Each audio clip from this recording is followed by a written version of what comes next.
फिर दिन हुआ पुरानी रात का, करे सो शुक्र हम खुदा की जात का, खुदा की जात का, नया फिर दिन हुआ। आज की आयत।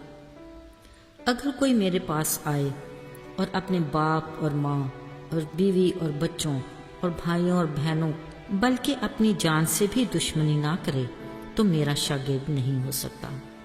लूका 14 बाब 26वीं आयत। अजीजों, हम अक्सर इस बात का जिक्र करते हैं कि हर इंसान दूसरे के साथ किसी न किसी रिश्ते से जुड़ा है। निज़ाम कायनात में भी वहाँ मिलकर अपने फ़राइज़ सारे अंजाम देना खुशकुन अमल है, पर शायद हम उस्ताद और शागिर्द के रिश्ते के बारे में बहुत कम ध्यान देते हैं। ज़रा गहराई में जाएं तो बिलाशुबा ये एक मुनफरद और मिसाली रिश्ता है। किसी सियाने ने बड़ी खूबसूरत बात कही कि सड़क और उस्ताद दोनों अपनी जगह पर ही रहते हैं, मगर उसी सड़क पर चलती गाड़ी अपनी मंजिल पर पहुंच जाती है।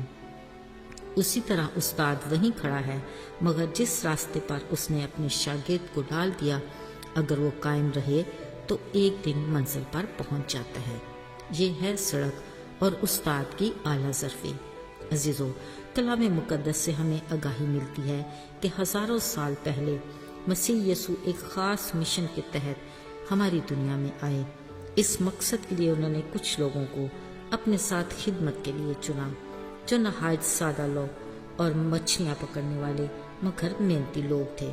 यसू मसीह ने उन्हें अपनी शागिर्दी में लेकर ऐसी तरबियत की कि वो बिल आखिर आदमगीर बन गए, जिनकी गवाही की बदौलत हजारों लोग यीशु पर ईमान लाकर ईमानदारों की जमात में शामिल होते थे।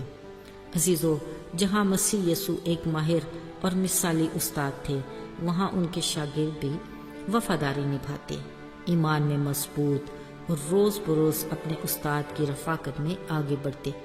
अगरचे वो अपने उस्ताद के बारे में ना इतना कुछ जानते, ना उसके मुस्तकबिल के बारे में मालूमात रखते थे, मगर बिलाशुबा वो अपने उस्ताद की हकीकी मोहब्बत और उसकी तिलिस्मी शख्सियत और हलीमी से खासे मुतासिर थे। जिसने एक बार कहा, लूमियों के भट्ट होते हैं और हवा के परिंदों के घोंसले, मगर इब्ने आदम के सर धरने की भी जगह नहीं। इसलिए वो सब कुछ छोड़कर अपनी जिंदगी का हर दिन यीशु के साथ बखुशी गुजारते। गांव-गांव, शहर-शहर बिना बुड़बुड़ाए, बगैर थकन थकावट के घूमते, दिन भर हजारों मौज से देखते, यीशु की सच्ची कड़वी बातों के, मजहबी लीडरों के रद्द अमल से लुत्फ उठाते। गरज यीशु के साथ हर पल किसी न किसी बात पर हैरान होने के लम्हात उनके लिए बड़े ही कीमती तजर्बात होते। वो लोगों की भीड़ को तालीम देने के साथ अपने शागिर्दों को भी खास तालीम देते। एक बार पतरस ने पूछा, देख, हम तो अपना सब कुछ छोड़कर तेरे पीछे हो लिए हैं, हमें क्या मिलेगा? यकीनन पतरस का ये सवाल बाकी सबके जज्बात और ख्वाहिशात की तर्जुमानी भी करता था। यीशु ने बड़े प्यार से कहा, जब इब्ने आदम नई पैदाइश में अपने जलाल के तख्त पर बैठेगा, तुम सब मेरे साथ 12 तख्तों पर बैठकर इसराइल के 12 कबीलों का इंसाफ करोगे। ओह, इतना बड़ा इनाम और अजर का सुनकर शागिर्दों के दिलों में खुद साख्ता शकूक और शबात के बादल मुकम्मल तौर पर छट गए। उन्होंने नए सिरे से खुद को अपने उस्ताद के साथ शागिर्दी के रिश्ते में बहाल किया और एक नए जज्बे के साथ यीशु से पूरे दिल, जान और ताकत से मोहब्बत का इरादा किया। उन्हें हर दम याद रहता कि यीशु ने ये कहा था कि अगर कोई मेरे पीछे आना चाहे, अपनी खुदी से इनकार करके हर रोज अपनी सलीब उठाए और मेरे नक्शे कदम पर चले। वो अभी तक इस तसल्ली में ही थे कि वो खुदा के फरमान पर कायम है। उन्हें ये सबक भी अच्छे से याद था कि एक बार जब यीशु के भाई उसे मिलने आए तो उन्होंने सबके सामने कहा, मेरे बहन भाई, माँ, मेरे ये शागिर्द हैं। उन्हें यीशु का दिया ये ऑनर हमेशा याद रहता। यीशु भी यही चाहते थे कि उसके पैरोकार यीशु को अपने तमाम रिश्तों से ज्यादा अहमियत दें। اور یسوع ہی کو اپنی زندگی میں اول درجہ دیں۔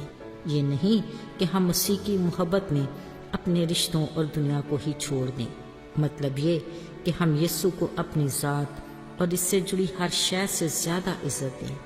بلا شبہ وہ غیور خدا ہے اور اپنے جلال میں کسی دوسرے کو شامل نہیں کرتا، مگر وہ اپنی محبت میں اپنے لوگوں کی زندگی میں کسی طرح کی کمی نہیں آنے دیتا۔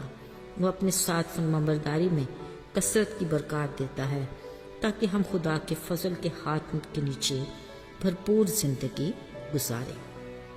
آئیے دعا کریں۔ اے خدا، تو ہمارا ایسا باپ ہے جو ہر طرح سے ہمارا خیال رکھتا ہے۔ ہمیں اپنی قربت اور اپنی رفاقت میں اور بھی آگے بڑھا اور اپنی محبت میں قائم رکھ۔ مسیح کے مبارک نام میں آمین۔